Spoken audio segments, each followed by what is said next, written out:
Praise lord. హల్లెలూయా. హల్లెలూయా. దేవునికి స్తోత్రం కలుగును గాక. మరొకసారి ప్రభుని స్తుతిస్తూ గనపరుస్తూ ఈ సమయంలో కూడి వచ్చినట్టు మీ అందరికీ కూడా ప్రత్యేక వందనాలు తెలియజేస్తూ మరి ఇంతవరకు చక్కగా ఈ యొక్క ఆరాధన నడిపించినటువంటి బొడపాటి ప్రసాద్ గారికి, మన పెద్దలు ప్రసాద్ గారికి ప్రత్యేక వందనాలు తెలియజేస్తూ దేవునికి సమస్త ఘనత మహిమ ప్రభావం కలుగును గాక. మరి ఈ సమయంలో ఈ రోజున ఆ, మరొక వాక్యంతో మీ ముందుకు పరిశుద్ధాత్ముడు నన్ను తీసుకొచ్చి ఉంటున్నాడు. దైవ వాక్యం చదువుకుందాం. దేవుని యొక్క పరిశుద్ధ గ్రంథం నుంచి 2వ అధ్యాయం మత్తయి సువార్త 1వ వచనాన్ని దయచేసి ఎవరైనా చదివి వినిపించవలసి మనం చేస్తున్నాను. రాజైన హేరోదు దినముల యందు యోదయ దేశపు బెత్లెహేములో యేసు పుట్టిన పిమ్మట ఇదిగో తూర్పు దేశపు జ్ఞానులు యెరూషలేమునకు వచ్చి, యూదుల రాజుగా పుట్టినవాడు ఎక్కడున్నాడు? తూర్పు దిక్కున మేము ఆయన నక్షత్రమును చూచి ఆయనను పూజింపవచ్చితమని చెప్పి దేవుని స్తోత్రం కలుగు. మరి తూర్పు దేశపు జ్ఞానులు యెరూషలేమునకు వచ్చారనేటువంటి మాట మనం అనేక సంవత్సరాలుగా వింటా ఉన్నాం. క్రిస్మస్ సందర్భంలోనే మనం ధ్యానం చేసుకునేటువంటి వాక్యం ఇది. ఈ తూర్పు దేశపు జ్ఞానులు ఎవరు అంటే అక్కడ మనకు ముగ్గురు కనబడుతున్నారు. ఒకరు అరేబియన్ కంట్రీ నుంచి వచ్చినటువంటి వారు, తర్వాత మరొకరు కల్దీ ప్రాంతం నుంచి అంటే బబులోన్ ప్రాంతం నుంచి వచ్చినటువంటి వారు, మరొకరు పర్షియన్ ప్రాంతం నుంచి వచ్చినటువంటి వారు. వారి యొక్క జ్ఞానము చాలా విశిష్టమైనటువంటిది. తూర్పు దేశపు జ్ఞానులు అంటే ఆ కాలంలో చాలా గొప్ప జ్ఞానవంతులుగా పేర్కొనబడేవారు. దానికి కారణం ఏంటంటే వారు జ్ఞానాన్ని గురించి తెలియజేయడమే కాదు, వారు ఏ యొక్క జ్ఞానం అయితే వారు తెలియపరుస్తారో ఆ తెలియపరిచేటువంటి విషయాన్ని చాలా కూలంకుషంగా చాలా చక్కగా వివరణిస్తారట. అంతటి చక్కటి తలంతు వారికి ఉంది తూర్పు దేశపు జ్ఞానులు. అందుకనే తూర్పు దేశపు జ్ఞానులు చాలా విశిష్టమైనటువంటి వారు అనేటువంటి ఒక గొప్ప నానుడు ఆ కాలంలో ఉండేది. ఏదైనా విషయాన్ని వివరించడంలో ఒక చిన్న విషయాన్ని చాలా అత్యద్భుతంగా వివరించేటువంటి మహా గొప్ప గనుడు అంటే వారు. సో ఏదైనా కనుగొనడంలో జ్ఞానవంతులు, కనుగొన్న దాన్ని వివరించడంలో కూడా మంచి మెంటర్స్, అంటే మంచి వక్తలు అన్నమాట. అయితే బైబిల్ గ్రంథంలో వారు అందుని గురించిన జ్ఞానులుగా పేర్కొనబడ్డారా అంటే ఈ బైబిల్ గ్రంథం దాన్ని అలాగున ఎంకరేజ్ చేయదని మనం దేవుని యొక్క వాక్య భాగాల ద్వారా మనం తెలుసుకుంటాం. దేవుడు అంటాడు, పౌలు భక్తుడు అంటాడు, మీలో లోకరీతిని జ్ఞానులైన వారు పిలువబడలేదని. 1 కొరింథీ 1వ అధ్యాయం 26వ వచనంలో అంటాడు, మీలో లోకరీతిని జ్ఞానులైనటువంటి వారు పిలువబడలేదు. అలాగే 1 కొరింథీ 3వ అధ్యాయం 19వ వచనంలో మనం ఇప్పుడు జ్ఞాపకం చేసుకునేటువంటి చక్కటి విషయం, ఈ లోక జ్ఞానం దేవుని దృష్టికి వేరీతనం గలది. కాబట్టి ఈ లోక సంబంధమైనటువంటి జ్ఞానాన్ని ఎప్పుడు కూడా దేవుడు ఆయన ఎక్కువ చేయలేదనే విషయాన్ని మనము చాలా సందర్భాల్లో మనం చూస్తాము. అయితే మరి వీరికి జ్ఞానులని ఎందుకు పేరు వచ్చింది? మీకా గ్రంథంలో ఒక మాట తెలియపరుస్తాడు. ప్రవక్త అయినటువంటి మీకా 6వ అధ్యాయము 9వ వచనంలో, ఆలకించుడి, యెహోవా పట్టణమునకు ప్రకటన చేయుచున్నాడు, జ్ఞానము గలవాడు చాలండి, జ్ఞానము గలవాడు నీ నామమును లక్ష్య పెట్టు. గుడ్. జ్ఞానము గలవాడు నీ నామమును లక్ష్య పెట్టును.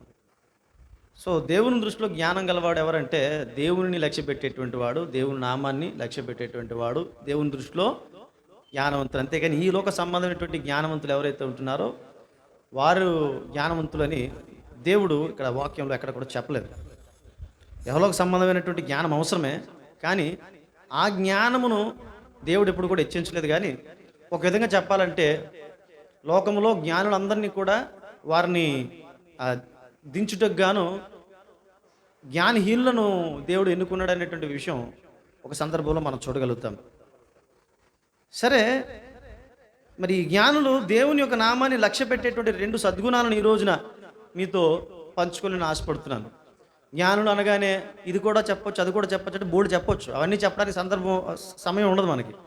కానీ పరిశుద్ధాత్మ దేవుడు మనకి అవసరమైనటువంటి దాన్నే, జ్ఞానుల గురించి చెప్పాలంటే చాలా వారాలు, బహుశా 1 సంవత్సరం నేను ప్రసంగం చేసేయగలను వదిలేస్తే.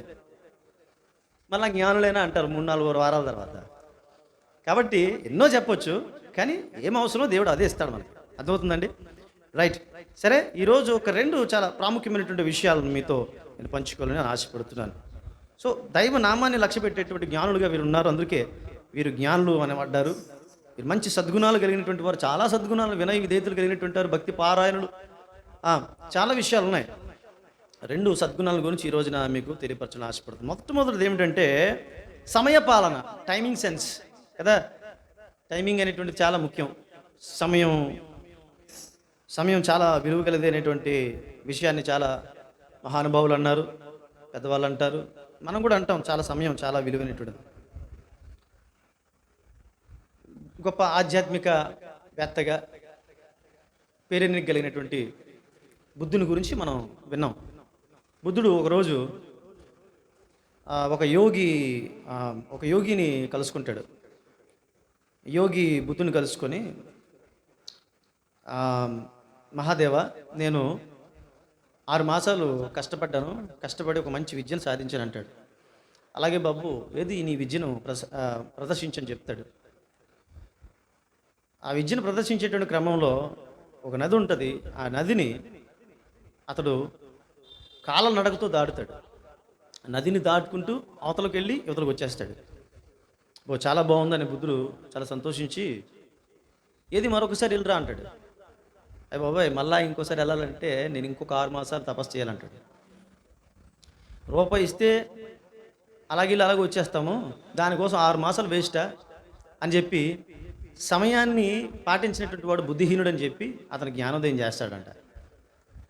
అలా చూసినప్పుడు సమయం పాటించినటువంటి వాడు అజ్ఞాని అనేటువంటి విషయం మన అనేక సనాతన గ్రంథాలు చెప్తున్నాయి. ఈరోజు ప్రస్తుతం ఉన్నటువంటి దినాల్లో కూడా గ్రంథాలు తెలియపరిస్తే పెద్దవారు చెప్తారు. మొట్టమొదటిది సమయాన్ని పాటించినటువంటి వాడు అజ్ఞాని అని. రెండవది, సమయం అంటే మనీ అనేటువంటి ఆలోచన కూడా ఈరోజు ఉంది ప్రపంచంలో కదా. Time is money. టైం పాటించడం అంటే మనీని సంపాదించడమే అనేటువంటి ఆలోచన. ఇది బిజినెస్ మ్యాగ్నెట్స్కి ఇది బాగా పనిచేస్తుంది.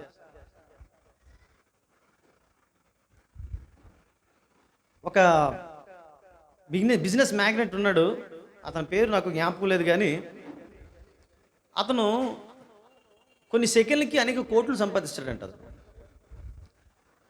అంటే తనకి సమయం ఎంత విలువైనదంటే ఒక సెకండ్కి కనీసం అనేక లక్షలు ఉంటాయి, కోటి దాటి ఉంటుందంట ఒక సెకండ్కి అతని యొక్క సంపాదన. కాబట్టి ఒక చిన్న విలువైనటువంటి ఒక బంగారం కానీ పడిపోతే ఆ బంగారాన్ని కూడా తీసుకోడంట. ఎందుకంటే ఆ బంగారం విలువ కొన్ని వేలు ఉంటుంది, మహా అయితే కొన్ని లక్షలు ఉంటుంది. కానీ అది తీసుకొని, అది వంగి తీసుకొని పెట్టే లోపు కొంత సమయం పోతుంది, అందులో కొన్ని కోట్లు పోతాయనే ఆలోచనతో అతడు పడిపోయినటువంటి విలువైన దాన్ని తీసుకోవడానికి కూడా ఇష్టపడ్డాట. అంటే అంత సమయాన్ని పాటిస్తాడట. అలాంటి స్థితిలో చాలామంది ఈ రోజున సమయాన్ని పాటించేటువంటి, సమయ పాలన చేసేటువంటి వారు, ఈ సమయాన్ని దైవంగా భావించి సమయాన్ని చాలా చక్కగా ఉపయోగించుకొని కోటాను కోట్లు సంపాదించినటువంటి వారు ఉన్నారు. ఈరోజు కూడా అలానే సంపాదిస్తూ ఉన్నారు. అయితే ఈ విషయాన్ని మనం ఎందుకు చెప్పుకుంటున్నాం? సమయపాలన మంచిది, సమయాన్ని పాటించినటువంటి వాడు అజ్ఞాని అనేటువంటి విషయాన్ని మనం చూసాం. సమయం అనేటువంటిది మనీ, సమయాన్ని పాటించడం అంటే ధనం సంపాదించడమే అనేటువంటి ఆలోచన మనం చూసాం. మరి ఇక్కడ ఈ జ్ఞానులు అయినటువంటి ఈ వీరు ఏ విధంగా సమయాన్ని పాటించారు అనేటువంటిది ఇక్కడ ముఖ్య అంశం. వారు ఉన్నటువంటి ప్రాంతాల నుంచి సుమారుగా 500 మైళ్ళు నడుచుకుంటూ వెళ్ళారు వీళ్ళు. ఎక్కడికి? యెరూషలేం ప్రాంతానికి. 500 మైళ్ళు అంటే సుమారుగా 750 కిలోమీటర్లు రావచ్చు అనుకుంటాను నేను, సుమారుగా. అప్పట్లో బుల్లెట్లు కానీ, కార్లు కానీ, బస్సులు కానీ లేవు. మరి ఒంట్ల మీద వచ్చారు అనేటువంటిది హిస్టోరియన్స్ చెప్పేటువంటి మాట. కొన్ని చిత్రాలు మరి వారు ఒంట్ల మీద వచ్చారనేటువంటి విషయాన్ని పోర్ట్రేట్ చేస్తాయి. వారు ఎలాగొచ్చినప్పటికి కూడా మొత్తానికి వారు స్లోగా వస్తారు. రోజుకి ఒక 20 నుంచి 25 కిలోమీటర్లు కూడా నడవడానికి, ట్రావెల్ చేయడానికి అవకాశం లేదు. అలా చూసుకున్న సుమారుగా వారు 1 నుంచి 2 నెలలు పడుతుంది మరి వారు ఉన్నటువంటి ప్రాంతం నుంచి యెరూషలేం ప్రాంతానికి చేరడానికి. సో అక్కడి నుంచి మరలా కొన్ని ప్రాబ్లమ్స్ వచ్చాయి. యెరూషలేంకి వెళ్తారు, రాజు ఉన్నటువంటి రాజగృహానికి వెళ్తారు. అక్కడి నుంచి మళ్ళీ బేత్లెహేముకి వస్తారు. అక్కడి నుంచి వారు సర్చింగ్ చేస్తారు. ఆ సర్చింగ్ చేసుకుని ఇంకా కొంత కాలయాపన అవుతుంది. దీనికి కొంతమంది స్కాలర్స్ ఏం చెప్తారంటే అది ఊహాజనితంగా చెప్పినటువంటి మాట, కానీ అదంతా అయ్యేట అవకాశం 1 సంవత్సరం పాటు కూడా, కొంతమంది సంవత్సరం పాటు 2 సంవత్సరాల పాటు తిరుక్కుంటూ యేసుక్రీస్తు ప్రభువుని చేరారు అనేటువంటి విషయాన్ని తెలియజేస్తారు. కానీ దాన్ని అథెంటికేటెడ్గా ఎవరూ చెప్పలేదు. కానీ యేసు ప్రభు వారిని చేరడానికి సుమారుగా వారు 1 నెల నుంచి 2 నెలలు పట్టింది. అంటే ఈ శాస్త్రవేత్తలు ఎవరైతే ఉన్నారో వీళ్ళకి 1 సెకండ్ కూడా చాలా ప్రాముఖ్యమైనటువంటిది. 1 సెకండ్ వేస్ట్ చేయరు వాళ్ళు శాస్త్రవేత్తలు. ఐన్స్టీన్ మనం చూసుకున్నా సరే, లేకపోతే థామస్ ఆల్వా ఎడిసన్, ఒక రోజైతే ఈ బల్బు కనుక్కోవడం కోసమని అతను 15 రోజులు ఒకే రూమ్లో ఉండిపోయాడంట. నిద్ర ఆహారాలు మానేసి, నిద్ర లేదంట, ఏదో జస్ట్ అలా కునికి అలా 14 రోజులు. అంటే సమయం అంత విలువైనది అనేటువంటి ఆలోచనతో. అంటే శాస్త్రజ్ఞులు అలా ఉంటారు, వీళ్ళు కూడా శాస్త్రజ్ఞులు ఒక విధంగా. ఈ జ్ఞానవంతులైనటువంటి వారు 1 నిమిషం కూడా అనవసరంగా ఉపయోగించరు. అలాంటిది యేసుక్రీస్తు ప్రభువుని కనుగొనడం కోసం 2 నెలల పాటు వారు ప్రయాణం చేశారు. అంటే వారికి సంబంధించిన కార్యకలాపాలన్నీ కూడా ఆపేసుకున్నారు వాళ్ళు. అది నిజమైనటువంటి, అందుకు వారు జ్ఞానులు అయ్యారు. సో సమయపాలన మంచిది. మరి సమయాన్ని పాటించడం వల్ల, సమయాన్ని చాలా జాగ్రత్తగా ఉపయోగించుకోవడం వల్ల ద్రవ్యమును ధనాన్ని సంపాదించుకోగలము. అది కూడా ఒక మంచిదే. అయితే వాటన్నిటికంటే మంచిది ఒకటి ఉంది. ఏంటంటే ఆ సమయాన్ని దేవుని కోసం వెచ్చించడం. ఈరోజు చాలామంది చర్చికి వెళ్ళడం వేస్ట్ అని అంటారు కూడా. ఎందుకు చర్చికి వెళ్ళడం వేస్ట్? ఆ సమయం ఉంటే నేను ఎక్కడైనా గడపచ్చు, ఎవరితోనైనా గడపచ్చు, నా బంధువులతో గడపచ్చు, రక్త సంబంధంతో గడపచ్చు, టీవీ ముందు గడపచ్చు, గేమ్స్తో గడపచ్చు, పార్కులో గడపచ్చు, పబ్లో గడపచ్చు, క్లబ్లో గడపచ్చు, హోటల్లో గడపచ్చు అనేటువంటి ఆలోచన చేసేటువంటి వారు చాలామంది ఉన్నారు మన క్రైస్తవ బిడ్డలు కూడా. సో లేకపోతే ఆ సమయం ఉంటే చదువులు చదివేసుకోవచ్చు. సో ఈ రోజున బైబిల్ రీడింగ్, దేవుని యొక్క వాక్యం ఎందుకు చదవరా అంటే, ప్రతిరోజు చదివేటువంటి అలవాటు ఎందుకు ఉండదంటే టైం వేస్ట్. ఎందుకంటే ఆ సమయంలో చాలా చదివేసుకోవచ్చు నేను, లేకపోతే ఆ సమయంలో నేనేదో నాకు సంబంధించినట్టు ఉద్యోగం సంబంధించినట్టు పనులు చేసేసుకోవచ్చు. ఆ సమయంలో నాకు కుటుంబానికి సంబంధించినటువంటి యూటెన్సిల్స్ తీసుకురావడం, లేకపోతే ఏదైనా మొత్తానికి ఏదో ఒక వ్యాపకం పెట్టుకోవచ్చు. అనవసరంగా ఈ సమయాన్ని అనవసరంగా వేస్ట్ చేయకూడదు అనేటువంటి ఆలోచనతో చాలామంది బైబిల్ కూడా చదవరు. ప్రార్థన కూడా ఎందుకు చేయరంటే ఆ ప్రార్థనకి ఇచ్చేటువంటి సమయం నాకు సొంత సంతోషాలు నేను తీర్చుకోవచ్చు అనేటువంటి ఆలోచనతో ప్రార్థన కూడా చేయనటువంటి ప్రబుద్ధులు చాలామంది ఉన్నారు. ఇతర పనులు ఏమి చేసినప్పుడు కూడా టైం వేస్ట్ కాదు, కానీ దేవునికి సంబంధించినటువంటి విషయాల్లో ఆ టైం వేస్ట్ అనేటువంటి ఆలోచన చాలామందికి ఉంది. వారు అజ్ఞానులు అంటుంది బైబిల్. అయితే ఈ జ్ఞానులు అంటుంది కారణం ఏమిటి అంటే, వీరు చాలా విశిష్టమైనటువంటి ఒక చక్కటి వారి యొక్క శాస్త్ర పరిజ్ఞానాన్ని ప్రక్కన పెట్టేసి, వారికి శాస్త్రవేత్తలకు సంబంధించినటువంటి రీసెర్చెస్ అన్నీ కూడా పక్కన పెట్టేసి లోకరక్షకుని వెతుక్కుంటూ వెళ్ళారు. వీళ్ళు అంత సమయాన్ని వెచ్చించారు. అందుకని వీరు జ్ఞానులు అయ్యారు. ఇది పరిశుద్ధాత్మ దేవుడు నాకు తెలియపరిచినటువంటి విషయం ఇది. రైట్, దేవునికి స్తోత్రములు కలుగును గాక. సో దేవుని బిడ్డలారా, మొట్టమొదటి సమయపాలన, సమయాన్ని దేవుని కోసం చక్కగా వీరు వెచ్చించారు. రెండవది చాలా ప్రాముఖ్యమైనటువంటిది అర్పణ. ఈ 2 విషయాలు నేను ఈరోజు తెలియజేస్తున్నాను. సమయపాలన, రెండవది ఏమిటంటే అర్పణ, ఆఫరింగ్స్. ఇది చాలా ఇంపార్టెంట్ అని ఎందుకు అంటున్నానంటే, కారణం ఏమిటి అంటే, జ్ఞానులు వారు ఎంతమందిని మనం తెలుసుకుంటున్నామండి? 3. కదా. ఎంతమంది బయలుదేరారంటే ముగ్గురు కాదంటే, యాక్చువల్ హిస్టోరియన్స్ చెప్పిన మాట ఏంటంటే ముగ్గురు కాదు, చాలామంది బయలుదేరారు జ్ఞానులు. చాలామంది బయలుదేరినప్పుడు కూడా ఈ ముగ్గురే పరిగణలోకి తీసుకున్నాడు దేవుడు. కారణం ఏంటి? బంగారం, బోలం, సాంబ్రాణి. మనకుంటే ఆ ముగ్గురే వచ్చారు, ఆ ముగ్గురే బహుమతులు తెచ్చారు అనుకుంటాం. కానీ బహుమతులు తెచ్చినటువంటి ఈ ముగ్గురు మాత్రమే దేవుడు, అనగా దేవునికి ఆఫరింగ్ తీసుకొచ్చినటువంటి ఈ ముగ్గురునే ఎన్నిక చేసి వారిని చరిత్ర పుటల్లో లిఖించాడు. ఈ రోజున మనం వారిని ధ్యానం చేసుకోవడానికి వారు ఒక ఆదర్శవంతమైనటువంటి జ్ఞానులుగా ఉన్నారు.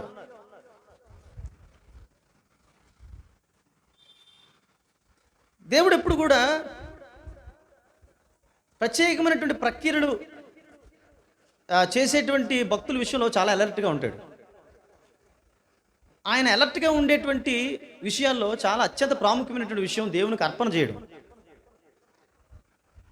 యేసుక్రీస్తు ప్రభువు చాలా బిజీగా ఉన్నాడు. He was always busy in his ministry, but in spite of his being busy, he was watching over all the people who are offering the offerings there in the temple. అంటే అక్కడ యెరూషలేము దేవాలయం సంబంధించి అక్కడ ఎవరైతే ఆఫరింగ్ చేస్తున్నారో, ఎవరైతే కానుకలు వేస్తున్నారో, ఆయన ఎంత బిజీగా ఉన్నప్పుడు కూడా, ఆయన ఎవరితో మాట్లాడుతున్నప్పుడు కూడా, ఆఫరింగ్స్ చేస్తున్నప్పుడు ఆయన అలర్ట్ అయిపోయాడు అక్కడ. అంటే ప్రతి వారిని వాచ్ చేస్తున్నాడు. He was watching every one whoso ever giving something to God. అందులో ధనికులు ఉన్నారు, పేదవాళ్ళు ఉన్నారు, అందరూ ఉన్నారు, అందరినీ వాచ్ చేస్తున్నాడు. సో దేవునికి మనం సమర్పించేటువంటిది, దేవుణ్ణి మనం అలర్ట్ చేయడం అనే విషయం మనం గుర్తుంచుకోవాలి. అంటే అలర్ట్ అవుతాడు whenever you comes in order to offer something to God, he will alert himself, he watch over you. ఆ విషయాన్ని మనం గుర్తుంచుకోవాలి ఆఫరింగ్ చేసేటప్పుడు ఎప్పుడు కూడా. సో ఆఫరింగ్ చేస్తున్నామా లేదా చేసేటప్పుడు ఎలా చేస్తున్నాం అనేటువంటిది దేవుడు చూస్తాడు, దేవుడు పరిగణలోకి తీసుకుంటాడు అనే విషయాన్ని ఈ సమయంలో గుర్తుంచుకోవాలి. కానుకల పెట్టి వద్ద శాస్త్రులు, పరిచయులు, పెద్దవాళ్ళు, చిన్నవాళ్ళు అందరూ కూడా మరి కానుకలు వేయడం ఆయన చూస్తున్నాడు. అయితే దేవుడు ఎలాంటి కానుకలు లక్ష్య పెడతాడు? మనుషులకు కొన్ని ఆలోచనలు ఉండొచ్చు, కానీ దేవుడికి కొన్ని ఆలోచనలు ఉంటాయి. అయితే దేవుడు ఎంత ఇచ్చారు, లేకపోతే ఎలాంటిది ఇచ్చారు అన్నదాన్ని లక్ష్య పెడతాడా అనేది మనం ఒక మాటను చూసుకోవాలి మనం. So valuable things and invaluable things, అంటే valuable things and invaluable things in the sense, in the sight of man, అంటే మనుషుల దృష్టిలో విలువైనటువంటివి, విలువ కానటువంటివి. మరి దేవుడు దేన్ని లక్ష్య పెడతాడు అంటే, దేవుడు రెండింటినీ లక్ష్య పెడతాడు. మనుషుల దృష్టిలో విలువైన వాటిని, మనుషుల దృష్టిలో విలువ లేనటువంటి వాటిని కూడా దేవుడు లక్ష్య పెడతాడు. ఫర్ ఎగ్జాంపుల్, మనుషుల దృష్టిలో అన్వాల్యుబుల్, ఇన్వాలిడ్ అని చెప్పబడినటువంటి పేద విధవరాలు అక్కడ ఉంది. ఆ పేద విధవరాలు వేస్తుంటే ఆయన ఎంతవరకు అలర్ట్గా ఉంటే, యేసు ప్రభు ఇంకా అలర్ట్ అయిపోయాడు. తనకున్నటువంటి జీవనాధారం అంతటి వేసేస్తుందంట ఆమె. సో ఎప్పుడైతే సంథింగ్ ఎక్స్ట్రా ఆర్డినరీగా ఆమె చేస్తుందో, దేవుడు ఇంకా అలర్ట్ అయ్యాడు. మన జీవితంలో దేవుణ్ణి అలర్ట్ చేయడానికి ఇది చాలా ప్రాముఖ్యమైనటువంటి విషయం. అంతమంది జ్ఞానులందరినీ కూడా ప్రక్కన పెట్టేసి ఈ ముగ్గురు జ్ఞానులను మాత్రం ప్రొజెక్ట్ చేయడానికి బలమైన కారణం ఏమిటంటే, వారు తీసుకొచ్చినటువంటి ఆఫరింగ్స్, బంగారం, బోలం, సాంబ్రాణి. సో దేవుడు ఎప్పుడు చూసేది మన ఆఫరింగ్ కాదు, అది వాల్యుబుల్ ఇన్వాల్యుబుల్ మనుషుల దృష్టిలో అనేది పక్కన పెడితే, ఆయన చూసేటువంటిది ఏమిటంటే, ఆయన చూసేది ఆఫరింగ్ కాదు, ఆయన చూసేది సబ్మిషన్, అర్పణ కాదు. దేవుడు చూసేటువంటిది సమర్పణ. So whenever you want to offer something to God, there must be a submission. The one who doesn't submit himself or herself, the offering which he or she offer will never be valid. అది మనం గుర్తుంచుకోవాలి. మనం offering చేసేటువంటిది valid కావాలి అంటే మన అర్పణ ముఖ్యం కాదు, మన సమర్పణ ముఖ్యం. పేద విధవరాలు సమర్పణ చేసుకుంది, మిగతా వాళ్ళు సమర్పణ చేసుకోలేదు. దేవుడు అలర్ట్గా ఉన్నాడు. He was very much alert while they were offering, right? సరే, వాళ్ళు ఏం ఇచ్చారు? బంగారం. మొట్టమొదటి బంగారం చూద్దాం. బంగారం ఇచ్చేంత రిచ్ పీపుల్ ఏం కాదు వీళ్ళు. యాక్చువల్గా జ్ఞానులు అయినటువంటి వారు అప్పుడు వీళ్ళు బాగా డబ్బులు సంపాదించేటువంటి వారు కాదు. అసలు నిజమైనటువంటి జ్ఞానులకు ఉండేటువంటి గొప్ప లక్షణం ఏమిటో తెలుసండి, వాళ్ళు they doesn't pay interest in making money. ఇది చాలా ప్రాముఖ్యమైన విషయం. డబ్బులు సంపాదించడంలో వాళ్ళు నిమగ్నులు కారు. జ్ఞానులైనటువంటి వారు అంత డబ్బులు సంపాదించేటువంటి వారు కాదు, కానీ వారు బంగారాన్ని సమర్పించారు. అంటే వాళ్ళ ఉద్దేశం ఏంటి, వాళ్ళు ఎంత వెచ్చించుంటారో. వాళ్ళ ఉద్దేశం ఏంటంటే ఇతను చాలా విలువైనటువంటి ఉద్దేశం ముఖ్యం, మనం ఇచ్చేటువంటి కానుక ముఖ్యం కాదు. మనం ఆ కానుక ఇచ్చేటువంటి మన ఉద్దేశం ముఖ్యం దేవునికి. ఏ ఉద్దేశంతో ఇస్తున్నారు? బంగారం లాంటి దేవుడు ఈయన విలువైన వాడు. ఈ విలువైన వాడికి విలువైనటువంటి వస్తువుని నేను ఇవ్వాలి అన్నటువంటి ఆలోచనతో ఆ జ్ఞాని బంగారాన్ని యేసుక్రీస్తు ప్రభువారికి సమర్పణ చేసినట్లుగా, అర్పణ చేసినట్లుగా మనం చూస్తాం. ఈ రోజుల్లో బైబిల్ కొనడానికి కూడా బేరాలు చేస్తారు మనోళ్ళు. ఏమండి, చేపల బజార్కి వెళ్తే చేపలు బేరాలు చేయడం భయపడతాం. ఎందుకు? రివర్స్లో కౌంటర్ వేస్తారు వాళ్ళు.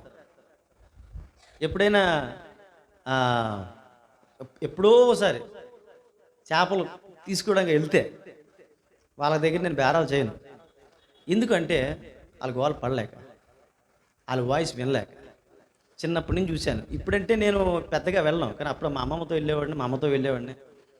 వీళ్ళు కూడా ధీటుగా, అంటే వాళ్ళకి అలవాటు, మనకు అలవాటు లేదు. మా అమ్మ కానీ మా అమ్మమ్మ కానీ సూపర్ ధీటుగా దెబ్బ అన్నట్లే ఆగా అంటే ఊరకా అని వీళ్ళు ఎక్కడ తగ్గోళ్ళు కాదు, మనకెక్కడ అవుతుంది. నేను ఒకటే చెప్తాను, అమ్మ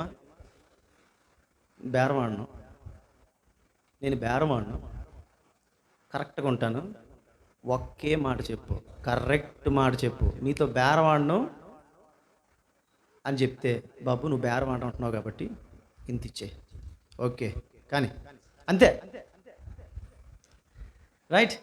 సో ఇలాంటి బజార్లకు వెళ్ళేటప్పుడు బేరాలు ఉండవు, కానీ బైబిల్ దగ్గరికి వెళ్ళేసరికి కొంతమంది బైబిల్ కొనేటప్పుడు బేరాలు ఆడతారు. ఒక విషయం నేను జ్ఞాపకం చేస్తున్నాను పిల్లలు, దేవునికి సంబంధించిన విషయాన్ని ఇవ్వడంలో కానీ, లేకపోతే కొనడం విషయంలో కానీ, బైబిల్కి సంబంధించిన బుక్స్ కొనడం విషయంలో కానీ తగ్గించండి, ఎంత రేటా అని అనకూడదు. అవసరం ఇది ఇంకో 10 రూపాయలు 20 రూపాయలు ఎక్స్ట్రా ఇచ్చి కొనుక్కోవాలా. అది ఆశీర్వాదం. క్రైస్తవ విశ్వాసంలో నేర్చుకోవాల్సినటువంటి విధానం అది. సో జ్యువెలర్ షాప్కి వెళ్తాం మనం. జ్యువెలర్ షాప్కి వెళ్ళినప్పుడు ఎలా ఉంటామండి? జ్యువెలర్ షాప్కి వెళ్తున్నాడంటే ఎలా పడితే పర్సు నింపుగా ఉంటుంది, అవునా? బ్యాంకులో కూడా ఒకవేళ ఫోన్పేలో లేకపోతే గూగుల్ పేలో చేస్తే ఫుల్ అమౌంట్ ఉంటేనే, మంచి బల్కీగా ఉంటేనే వెళ్తాం. వెళ్ళి కొంతమంది అయితే ఏదో చిన్న బేరం ఆడొచ్చు, కొంతమంది అయితే ప్రెస్టీజ్ ఇష్యూ. జ్యువెలరీ షాప్కి వెళ్తేనే ప్రెస్టీజ్ ఇష్యూ, డబ్బులు ఎవరు ఊరికే రావు కదా. అసలు బేరం ఆర్డరు ఎంత, కొంతమంది గరానాగా ఓకే ప్యాకేజ్, ఇంగ్లీష్ రాకపోయినా అక్కడ మాత్రం మరి జ్యువెలరీ కొంటున్నారు కదా ప్యాకేజ్ అంటారు, మొత్తాన్ని బంగారం కొనేస్తారు, రైట్. తర్వాత మనం ఏదైనా ఒక కథా కార్యక్రమాలు చేసుకున్నప్పుడు ఒక హాలో, ఫంక్షన్ హాలో ఏర్పాటు చేసుకున్నప్పుడు ఎలాగా అది తెలుసు, మనకు బేరాలు ఆడడం ఉండదు, సో ధారాళంగా ఇవ్వాల్సిందే. సో మన కథా కార్యక్రమాలు చేసుకునేటప్పుడు క్లాత్స్ ఏవో తీసుకుంటాం. ఎలా తీసుకుంటాం? చాలా ఘనంగా తీసుకుంటాం. మన పరువు ఎక్కడ కూడా తగ్గకూడదు రోయ్ అంటాం కదా, కాబట్టి క్లాత్స్ కూడా చాలా ఘనంగా తీసుకుంటాం. సో వీటన్నిటి విషయంలో చాలా ఘనంగా చేస్తాం. కానీ దేవునికి సంబంధించి ఇవ్వడం విషయంలో మాత్రం అక్కడ మాత్రం జ్యువెలరీ షాప్లో ధారాళంగా ఇచ్చేస్తాం, క్లాత్ షాప్లో ధారాళంగా ఇచ్చేస్తాం, హోటల్స్కి ధారాళంగా ఇచ్చేస్తాం.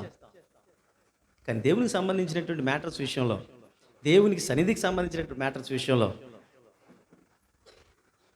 సన్నిధికి కానీ దేవుని సేవకుడికి కానీ ఇవ్వడానికి మాత్రం ఇలా మూసేస్తారు. ఇది ఈరోజు పరిశుద్ధాత్మ దేవుడు మనతో మాట్లాడుతున్నాడు. దేవునికి ఇవ్వడం విషయంలో అన్నిటికీ ఇస్తావే, నువ్వు అన్ని లక్షలు ఖర్చు పెడతావే, దేవునికి సంబంధించి ఇచ్చేట నాకు కొద్ది దానికి ఎందుకు మూడు చేస్తావు? అది ఆశీర్వాదం అవుతుంది, ఆశీర్వాదం కాదు ప్రియులారా. అందుకు చెప్తున్నాను నేను టైంపూర్వకంగా. వీళ్ళకి సరైనటువంటి బంగారం కొనేంత స్తోమత లేదు వీళ్ళకి. కానీ దేవాది దేవుడికి ఇచ్చేట వారి జీవితంలో బంగారం గురించి ఆలోచన చేశారో లేదో తెలియదు, కానీ యేసు ప్రభు దగ్గరికి వెళ్ళేటప్పుడు మాత్రం బంగారం తీసుకువెళ్ళాలంటే ఆలోచన వచ్చింది. ఇది సమర్పణ అంటే. అర్పణ కాదు, సమర్పణ అంటే వారి ఉద్దేశం. అమ్మో, ఈయన చాలా విలువైనాడు, బంగారం కంటే విలువైనటువంటి వాడు, ఈయన లోకానికి రక్షకుడైనా, ఈయన రాజులకు రాజు, ఈయన కొరకు ఒక నక్షత్రమే వెలిసింది, ఈయన దగ్గరికి నక్షత్రమే నడిపించింది. ఈయన సామాన్యుడు కాదు. ఈ సామాన్యుడికి ఏదో సాదా సీదా వేస్తే సరిపోదు. ఈ సామాన్యుడు కాదు ఈయనకి నేను చాలా విలువైనటువంటిది ఇవ్వాలి. ఏమివ్వగలుగుతాను? అట్లీస్ట్ నేను బంగారం ఇస్తాను. అది ఉద్దేశం. అందుకనే వారు చరిత్రపుటల్లో లిఖించబడ్డారు. ప్రియమైన వాళ్ళారా, దేవుని దగ్గరికి వచ్చేసరికి మాత్రం మనం టైట్ చేసేస్తాం. అది చాలా పొరపాటు. దేవునికి ఇచ్చేటప్పుడు ధారాళంగా ఇవ్వాలా. అది నేర్చుకోగలిగితే దేవుడు అద్భుతమైన ఆశీర్వాదాలలోనికి తీసుకెళ్తాడు. రెండోది ఏంటంటే బోలం. మిర్ అంటారు, MIRHH, మిర్ అంటారు ఇంగ్లీష్లో. ఆ కాలంలో ఈ మిర్, బోలం అనేటువంటిది చాలా విలువైనటువంటిది అంట. కొంతమంది ఇది గోల్డ్ కంటే విలువైన దానిగా లెక్క కట్టేటువంటి వారు అంటే బంగారం కంటే విలువైన దానిగా లెక్క కట్టేటువంటి వారు. ఎందుకంటే ఈ మిర్ర అనేటువంటిది దేనిలో ఉపయోగిస్తారంటే అభిషేకం చేస్తారు చూడండి. అభిషేకం చేసేటప్పుడు ఒక ఆయిల్ వేస్తారు, ఒక అభిషేకం నూనె. ఆ నూనెలో వేయబడేటువంటి ప్రత్యేకమైనటువంటి పదార్థం ఇది. అంటే ఆ నూనెకి చాలా ప్రాముఖ్యమైనటువంటి పదార్థం ఇది.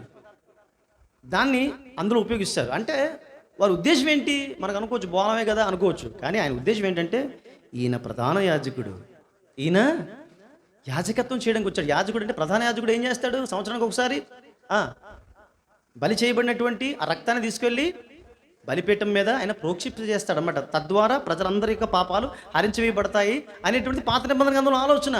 యేసుక్రీస్తు ప్రభువారు ఆయన దేవుడు, ప్రధాన యాజకుడు, ప్రజలందరి పాపాలను ప్రక్షాళన చేయడానికి వచ్చాడు అన్నట్టు ఒక ఆలోచనతో బోలాన్ని సమర్పించాడు ఆయన. అర్థమవుతుందండి? ఆయన ఉద్దేశం ఏమిచ్చాడు కాదు. ఒకవేళ గోల్డ్తో పోల్చుకుంటే బోలం అంటే అది అంత విలువైంది కాదు, కానీ ఉద్దేశం చాలా ముఖ్యమైనటువంటిది. అమ్మ, ఆయన ప్రధాన యాజకుడు, ఆయన దేవుడు, ఆయన పాప పరిహారకుడు. దేవునికి ఇచ్చేటప్పుడు ఎప్పుడు కూడా ఈ ఆలోచనతో నేను ఇస్తున్నది, నేను ఇస్తే ఏమవుతుందో, ఇది కట్టబడుతుంది, ఆ తీర్చబడుతుంది, అలా కాదు ఇవ్వాల్సింది. దేవునికి ఇచ్చేటప్పుడు ఏంటంటే నేను ఇచ్చేది ఎవరికంటే తీసుకునేటువంటి వాడు ఎవడంటే ఆయన మహాశక్తిమంతుడు. నేను ₹1 ఇస్తే దాన్ని ₹100 చేసి ఇవ్వగలిగేటటువంటి శక్తిమంతుడు నా దేవుడు. ఆ యొక్క ఉద్దేశం చాలా ప్రాముఖ్యమైనటువంటిది. ఆయన పూజనీయుడు. మూడవది సాంబ్రాణి. సాంబ్రాణి ఏముందండి? ఒక ₹10 పెడితే దొరికేస్తుంది, అవునా? మరి ఇది కూడా పెద్ద ఆఫరింగేనా అని అనవచ్చు కదా. ఇచ్చేటువంటి పదార్థం కాదు, మరలా ఇచ్చేటువంటి మనసు, ఇచ్చేటి ఉద్దేశం చాలా ముఖ్యం.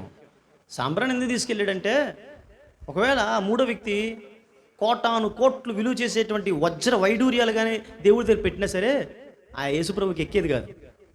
బహుశా అతను బైబిల్లోకి ఎక్కగలిగేవాడో లేదో మనకైతే తెలియదు, కానీ ఇక్కడ ఇతను ఏం సమర్పించాడంటే ఒక ప్రత్యేకమైన ఉద్దేశంతో ఈయన సమర్పించాడు. ఏమిటంటే ఇతడు పూజనీయుడు. He is worthy to be worshipped. పూజనీయుడు అంటే ఎవరు? పూజనీయుడు పెద్దలు, పూజ్యులు అంటారు కదా.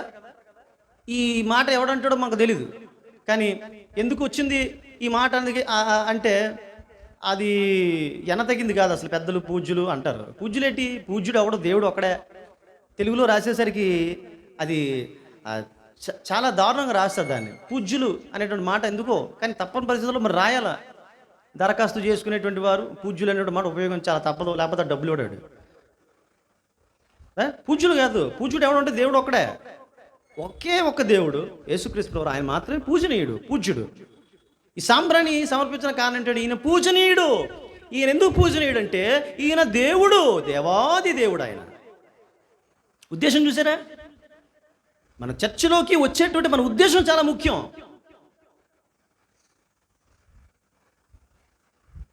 దేవుడు చాలా విలువైనటువంటి వాడు. కొంతమంది అంటే ఎటువంటి ఆలోచన, మనం దేవుని సన్నిధికి వచ్చేటప్పుడు ఎటువంటి ఆలోచనతో వస్తున్నాం. మనం షికార్లకు వెళ్ళేటప్పుడు, పెళ్ళిళ్ళకి వెళ్ళేటప్పుడు, పేరెంటాలకు వెళ్ళేటప్పుడు చాలా మంచి బట్టలు కట్టుకొని వస్తాం, చాలా హుందాగా కనబడతాం. చర్చలోకి వచ్చేసరికి మాత్రం కొంతమందికి చాలా దిగాలైనటువంటి బట్టలు వేసుకొని, అంటే వారి ఉద్దేశం ఏమిటి? అసలు నీ జీవితంలో అలాంటి బట్టలు వేసుకుంటే నో ప్రాబ్లం. కానీ దేవుని మందిరానికి వచ్చేటప్పుడే నువ్వు ఆ బట్టలు వేసుకుని రావడానికి కారణం ఏంటి అంటే నీకు అర్థం ఏంటంటే ఈ చర్చికి ఇది చాలులే, ఇంతకంటే ఇదే ఎక్కువ అనేటువంటి ఆలోచన. షార్ప్గా మాట్లాడేస్తున్నాను ప్రియమైన వారు, ఎవరు ఏమనుకున్నా సరే. దేవుని సన్నిధికి వచ్చేటప్పుడు అలాగని చెప్పేసి ఇది విలువ కలిగినట్టు వెళ్ళగలిగిన వేసుకొని రమ్మనిగా చెప్పేది అది కాదు. దేవుని సన్నిధికి వెళ్ళి వచ్చేటప్పుడు మనం హుందాగా రావాలా, తగుమాత్రపు, అది కూడా తగుమాత్రం హుందాగా రావాలా. అఫ్ కోర్స్ నువ్వు వచ్చావు, ఉద్దేశం ఏంటి? నాకు ఇప్పుడు సమయం లేదు, టైం అయిపోయింది, నేను అర్జెంటుగా వెళ్ళాల్సి వచ్చింది కాబట్టి అది ఓకే, దేవుడు ముఖ్యం. నువ్వు ఎలాగొచ్చావు కాదు పాయింట్, ఏ ఉద్దేశంతో వచ్చావు, ఈ చర్చికి ఇది చాలులే అనే ఉద్దేశంతో వచ్చావంటే నువ్వు దేవుడి దృష్టిలో పడతావు. అది చాలా జాగ్రత్తగా చూసుకోవాలి. వీళ్ళ ఉద్దేశాలు ఏమిటంటే వీళ్ళు యేసుక్రీస్తు ప్రభువారు చాలా పూజనీయుడు, ఆయన విలువైనటువంటి వాడు, ఈయన రక్షకుడు, ఈయన రక్షిస్తాడు, ఈ పాపాలను ప్రక్షాళన చేస్తాడు. ఆ ఉద్దేశాలతో వచ్చారు వాళ్ళు. ఆ ఉద్దేశాలతో వచ్చినటువంటి వాళ్ళ యొక్క కానుకలు స్వీకరించబడ్డాయి ప్రియమైన వాళ్ళ.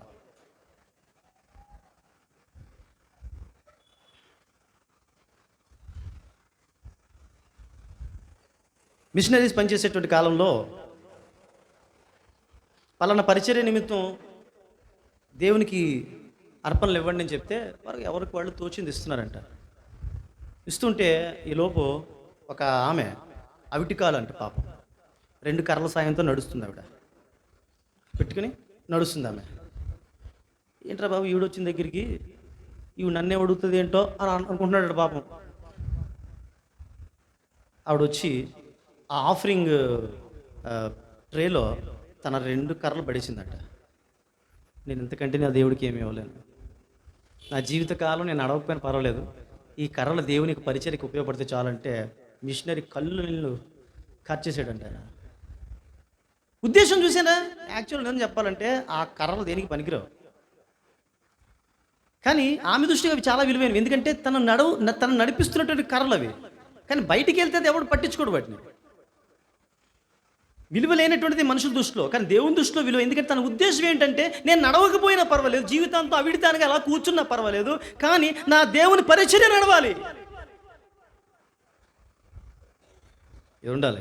క్రైస్తవుడికి ఆరాధన పాయింట్లో గర్వమే ఉండకూడదు, ఆరాధనకు సంబంధించిన ఏ పాయింట్లో కూడా గర్వం ఉండకూడదు. అందులో ఆఫరింగ్ చేసేటప్పుడు అసలు గౌరవం, నేను ఇన్ని వేలు ఇస్తున్నాను కాబట్టి ఇంత చాలా గొప్పవాడిని అని ఇటువంటి ఆలోచన మనకెవరికి రాకూడదు. అని మనకు వస్తుందని కాదు, ఎప్పుడైనా ఒకవేళ వస్తే అలాంటి ఆలోచన రాకుండా చూసుకోండి.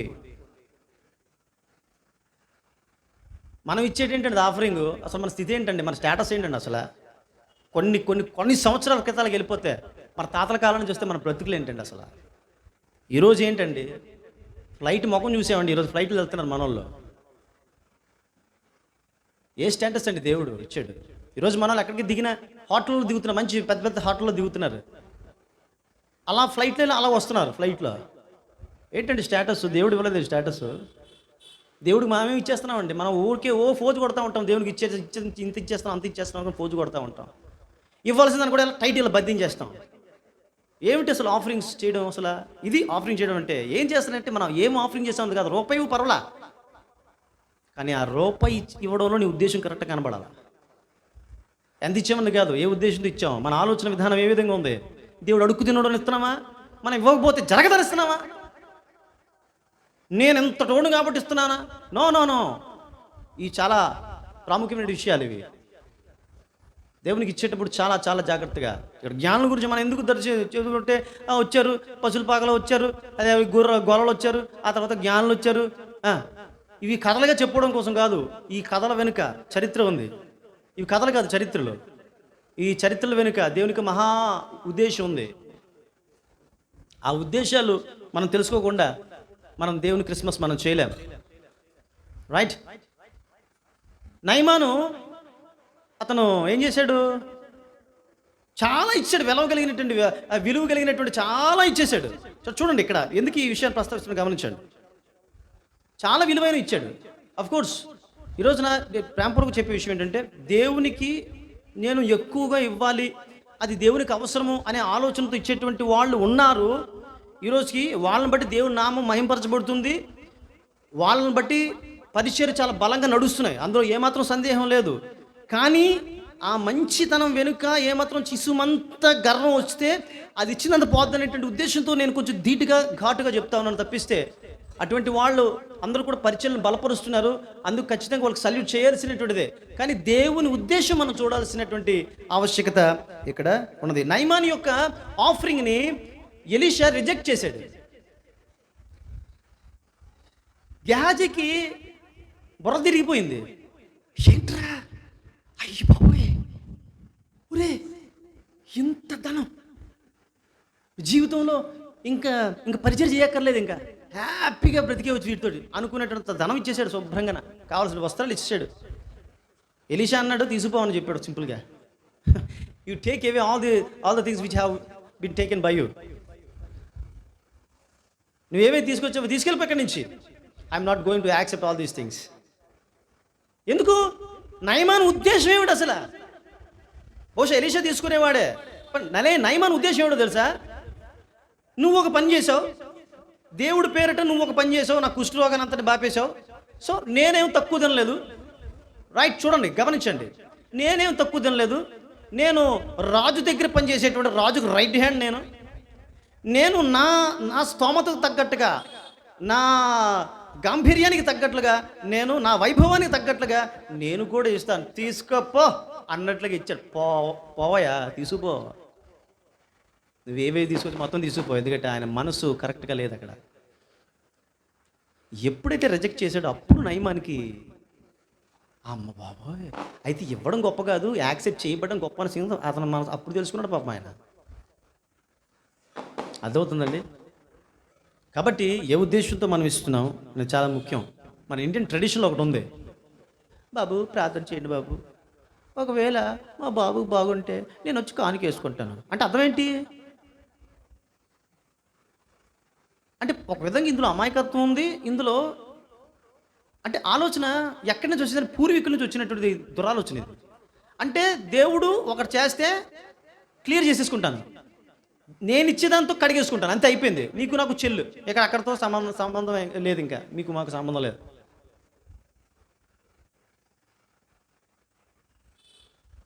సో ఇక్కడ గమనించాల్సిన విషయం ఏంటంటే, ఏమి ఇచ్చి మనం క్లియర్ చేసుకోగలుగుతాం?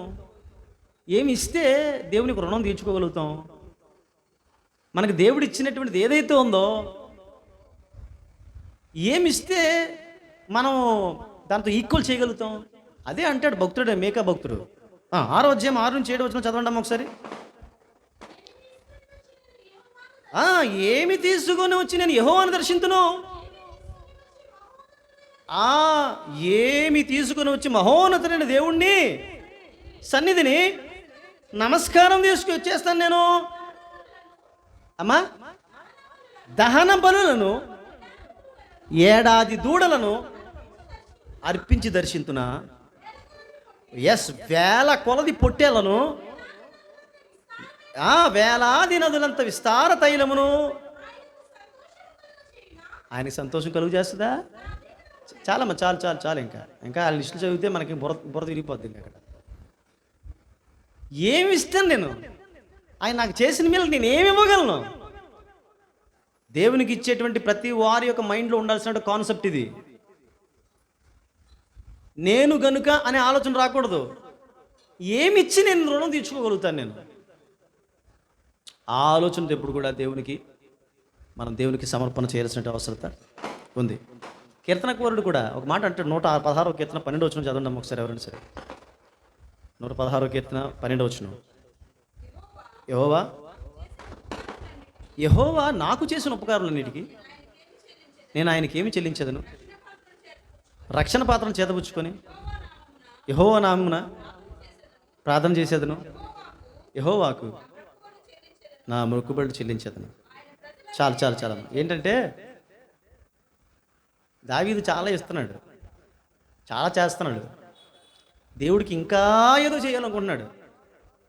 దావీదు కాలంలో, ఆ కాలంలో ముందు కానీ వెనక కానీ యాజకుడు అనేవాడు ఎవడైనా శుభ్రంగా సంతోషంగా ఉన్నాడంటే రాజు దావీదు కాలంలోనే. దావీదు దేవుడికి కానీ, దేవుడు పనిచేసేటువంటి యాజకుడికి కానీ ఎక్కడ ఏ ప్రాబ్లం రాకుండా చూసుకున్నాడు. యాజకుల మీదకి వెళ్ళాడో వాడి పని అయిపోయినట్టే, వాడు ఖతం. అంటే అంతగా విరాజిల్లేడు రాజు దావీదు. అంతగా అందరికీ, ఒక పక్క పేద ప్రజలకి, ఒక పక్క యాజకులకి, ఒక పక్క దేవుని మందిరం చేయాల్సినవన్నీ చేస్తున్నాడు. దేవుడికి చాలా చేశాడు. చాలా చేసినటువంటి దావీదు అంటున్నాడు, ప్రభు నేనేమి ఇవ్వగలను ప్రభు, నేను ఇచ్చింది నీకేం సరిపోతుంది తండ్రి, నేను ఎంతటోను ప్రభు, నేనేమి ఇవ్వలేను, కానీ నీ అంత తోడికి ఇవ్వాలంటే నా యొక్క శక్తి చాలదు, కాబట్టి నీ సన్నిధిలో ప్రార్థన చేయడం తప్పిస్తే నేనేం చేయలేను అని దేవునికి తను పూర్తిగా సమర్పించేసుకొని, నేనేం చేసినా నేనేమీ చేయలేదు, ఇక ముందు నేను ఏమి చేసినా అది చేయడం వల్ల నీ రుణం తీరదు అనేటువంటి కాన్సెప్ట్, ఉద్దేశంతో చేస్తున్నాడు ప్రార్థన. ఇది అర్థమవుతుందండి. కాబట్టి ఈ స్థితి మనకి అవసరమై ఉంటున్నది. సో దేవునికి మంచి మనస్సుతో ఇచ్చేటువంటి ప్రతి అర్పణ ఖచ్చితంగా లెక్కించబడుతుంది. మంచి మనసుతో, మంచి ఉద్దేశంతో ఇచ్చే ప్రతి అర్పణ విషయంలో దేవుడు ఖచ్చితంగా అలర్ట్గా ఉంటాడు. అక్కడ కానుక పెట్టి దగ్గర సమర్పిస్తున్నటువంటి ప్రతి వారి కానుక చూస్తున్నాడు ఆయన. అలాగే పేద విధవరాలు కానుక కూడా చూస్తున్నాడు అతను. అక్కడ యానులు ఇవ్వడం ద్వారా, దేవునికి ఇవ్వడం ద్వారా వచ్చేటువంటి ఆశీర్వాదాలు ఏంటంటే, మనం ఏమని ఇస్తే దేవుడు ఇల్లు ఇస్తాడు, అది ఏమని ఇస్తే ఒక వివాహం చేస్తాడు, ఏమని ఇస్తే లేకపోతే ఇంకోటి ₹1 ఇస్తే దానికి ₹100 ఇస్తాడు. ఇటువంటి చిట్టీలు కట్టేటువంటి బేరాలు ఆలోచనలు ఉంటాయి కాదు. జ్ఞానులు అయినటువంటి వారికి ఇచ్చినటువంటిది దేవునికి హృదయపూర్వకంగా సమర్పణ చేసుకునేటువంటి వారు, ఇచ్చేటువంటి వారిని పక్కన పెడదాం. సమర్పణ చేసుకునేటువంటి వారు వాళ్ళు దేవుని చేత నడిపించబడతారు. రైట్, దేవుని చేత నడిపించబడడం అనేటువంటిది మన జీవితంలో చాలా ప్రాముఖ్యమైనటువంటి విషయం. మనం కోటాను కోట్లు సంపాదించుకొని ఒక టర్న్కి వెళ్ళిపోయి ఇంకో టర్న్కి వెళ్ళిన తర్వాత ఆ టర్న్లో ఒకవేళ పిట్లో పడిపోతే ఆ కోట్లన్నీ వేస్ట్. అయితే ఇప్పుడు ఏం కావాలి? ఆ కోట్లు మనం రక్షిస్తే, గోతులో పడినటువంటి మనం రక్షించవు. మనం రక్షించడానికి ఏం కావాలంటే మనకు గైడెన్స్ కావాలా, దేవుడు గైడెన్స్. ప్రతి ఆలోచనలో దేవుడు గైడెన్స్. ఈ పెళ్లి చేయొచ్చా లేదా, ఈ ఉద్యోగం చేయొచ్చా లేదా, దీనికి అప్లికేషన్ పెట్టొచ్చా లేదా, ఆ ఊరు వెళ్ళొచ్చా లేదా, ట్రైన్ ఎక్కొచ్చా లేదా, ఈవేళ వెళ్ళొచ్చా లేదా, ఈ గైడెన్స్ అంతా దేవుడి నుంచి రావాల్సిందే. ఈరోజు ఆ సముద్రం దగ్గరికి వెళ్ళొచ్చా లేదా, ఆ గైడెన్స్ దేవుడు ఇస్తాడు. గైడెన్స్ పోయినప్పుడు మన జీవితం దుర్భరంగా మారిపోతుంది. వెనకతలు ఎన్ని వెనకేసుకున్నా అవన్నీ వేస్టే. సో జ్ఞానులు దేవుడు గైడెన్స్ ఉంది. తర్వాత దేవుని నమ్ముకునేటువంటి వారు సురక్షితంగా ఉంటారు. వాళ్ళు దేవునికి ఇచ్చేటువంటి వారు జ్ఞానులు సురక్షితంగా ఉన్నారు. వీళ్ళని ఒక విధంగా చెప్పాలంటే, రాజు అయినటువంటి హేరోదు రాజుని అతడు ఒక విధంగా పరిహాసం చేశాడు. వాళ్ళు జ్ఞానులు. హేరోదు రాజు ఎంత క్రూరుడో లాస్ట్ వీక్ చెప్పాను మీకు. వాళ్ళ ఆవిడ్ని, వాళ్ళ అమ్మని, వాళ్ళ సహోదరులను చంపేశాడు. తనను పరిహాసం చేశారు ఈ జ్ఞానులను. ఒకవేళ దొరికితే ముక్కలుగా నరికేస్తాడు ఈ జ్ఞానుల్ని. సేఫ్గా వెళ్ళిపోయారు వాళ్ళ యొక్క ప్రాంతానికి. యెహోవాను నమ్ముకున్నట్టు సురక్షితంగా ఉంటాడు. పగలు ఎండ దెబ్బకైనా, రాత్రి వెన్నెల దెబ్బకైనాను నీకు తగలదు. నీ పక్కన 1000 మంది పడ్డాను, నీ కుడి పక్కన 10,000 మంది కూలను, అపాయం నీ యొద్దకు రాదు. వారిలో ఒక్కడైనటువంటి వాడు 1000 మంది అగును. ఇవి వాగ్దానాలు. సో దేవుడు వాళ్ళని గైడ్ చేశాడు, సురక్షితంగా కాపాడాడు. అంతకంటే మించి చరిత్రలో చిరస్థాయిగా లిఖించబడ్డారు వీళ్ళు. ప్రతి క్రిస్మస్ రాగానే ఖచ్చితంగా జ్ఞానం మనం జ్ఞాపకం చేసుకుంటాం. లోక సంబంధమైనటువంటి జ్ఞానం కాదు. సో దైవ సంబంధమైనటువంటి జ్ఞానం, దేవుని గురించి ఆసక్తితో కూడినటువంటి జ్ఞానం. దాని గురించి వారికి చాలా ఇంపార్టెంట్ పనులు పక్కన పెట్టేశారు. దానికి సంబంధించినటువంటి ఇంపార్టెంట్ రీసెర్చెస్ పక్కన పెట్టేశారు. యేసుక్రీస్తు ప్రభువుని వెతుక్కుంటూ వెళ్ళారు వీళ్ళు. ఈరోజు నీ దృష్టిలో, మన దృష్టిలో ఏది ప్రాముఖ్యమైనటువంటిది? సో 2 విషయాలు మనం చూసాం. దయచేసి సంఘం లేచి ఉంచవలసిందిగా ప్రభుపేట మనం చేస్తూ ఉంటున్నాను.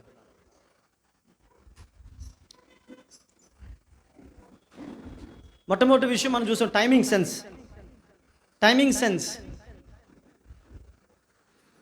ఆ టైంతో చాలా వాళ్ళు డబ్బులు సంపాదించవచ్చు. ఆ టైంని మనకి దేనికైనా వాళ్ళు వెచ్చించవచ్చు, మరొక రోజు వెచ్చించవచ్చు. కానీ ఆ టైంని, the valuable time has been spent by the wise persons in order to make a quest to find out the savior of the world. ప్రపంచాన్ని రక్షించేటువంటి రక్షకుణ్ణి రక్షించుట కోసం వారికి సమయాన్ని వెచ్చించారు. బహుశా అనేకుల దృష్టిలో వారు అజ్ఞానులుగా కనబడవచ్చు, బట్ దేవుని దృష్టిలో వారు జ్ఞానులుగా ఉన్నారు. అనేక జ్ఞానులు వెళ్ళారు, వాళ్ళందరినీ కూడా లిఖించబడలే, ఆ ముగ్గురే లిఖించబడ్డారు. దానికి కారణం ఏంటంటే వారు దేవునికి అర్పణ తీసుకొచ్చారు. అర్పణ ఒక మంచి ఉద్దేశంతో తీసుకొచ్చారు, మంచి ఆలోచనతో ఆయన అర్థం చేసుకొని ఆ ఇచ్చేటువంటి అర్పణలో ఆయన గొప్పవాడు అనేటువంటి ఆలోచనతో వారు తీసుకొచ్చారు. అది యాక్సెప్ట్ చేయబడింది. దేవుని బిడ్డలారా, ఈరోజు క్రిస్మస్ అంటే ఏమిటంటే, Christmas is nothing but giving. అంటే క్రిస్మస్ అంటే ఏమి కాదు, ఇవ్వడమే క్రిస్మస్, పంచడమే క్రిస్మస్. ఈరోజు క్రిస్మస్ వస్తుందంటే అల్లులు ready, మాకేమిస్తారు?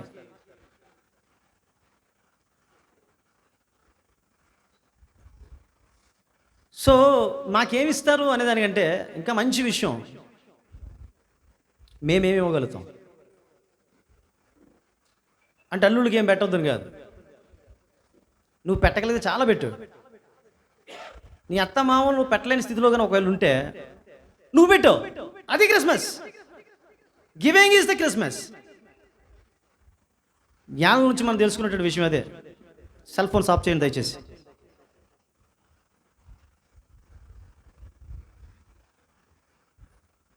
Giving is the Christmas. నువ్వు దేవునికి సంబంధించినటువంటి విషయాల్లో ఇవ్వడం విషయంలో ఇవ్వకపోయినా పర్లేదు, హ్యాపీగా ఉండి ప్రాబ్లం లేదు. ఇస్తే మాత్రం ధారాళంగా ఇవ్వు. ఇచ్చే రూపాయి అయినా సరే, రూపాయి ధారాళంగా ఇవ్వు, 100 అయినా 1000 అయినా ధారాళంగా ఇవ్వు. ఒకవేళ ధారాళంగా కాకుండా బాతో బీతితో 1,00,000 రూపాయలు కూడా వద్దు. ఎందుకంటే దేవుడు, పరిశుద్ధాత్మ దేవుడు చెప్పే మాట చెప్తున్నాను ఇవాళ. నువ్వు ఇచ్చేది ఎంతైనా సరే మంచి ఉద్దేశంతో ఇవ్వు, అది ఒప్పిదము, అది యాక్సెప్ట్ చేయబడుతుంది. దానివల్ల గొప్ప ఆశీర్వాదం నీకే కాదు, నీ బిడ్డలకు వస్తుంది. క్రిస్మస్ నల్ల చేద్దాం. ఎవడు ఇస్తాడా, ఎవడెవరు తీసుకుందామా, ఎవరి దగ్గరికి వెళ్ళిపోదామా, ఇటువంటి ఆలోచన వద్దు. నేను ఎవరికి ఎవరు పెట్టగలుగుతానా, నేను ఎవరికి ఇవ్వగలుగుతానా, నేను ఎవరికి ఏమో చేయగలుగుతానా, ఇలాంటి ఆలోచనతో క్రిస్మస్ చేద్దాం మనం.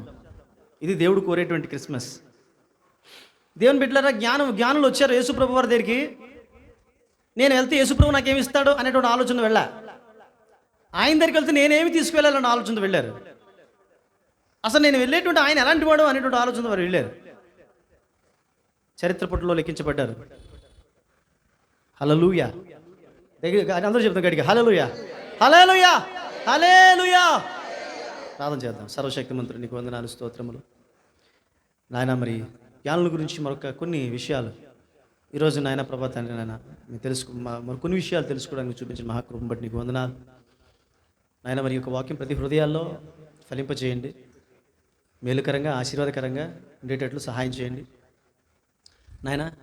పండగలు వస్తున్నాయంటే కొన్ని గృహాల్లో టెర్రర్, సంతోషంగా ఉండాల్సినటువంటి గృహాలు టెర్రర్తో నిండిపోతున్నాయి. కారణం ఏంటంటే ఈ సంవత్సరం ఏం అడుగుతాడో, ఈ సంవత్సరం ఏం దోచుకుంటాడో, ఇలాంటి ఆలోచనతో చాలామంది పండగలు సంతోషంగా చేసుకోలేకపోతున్నారు.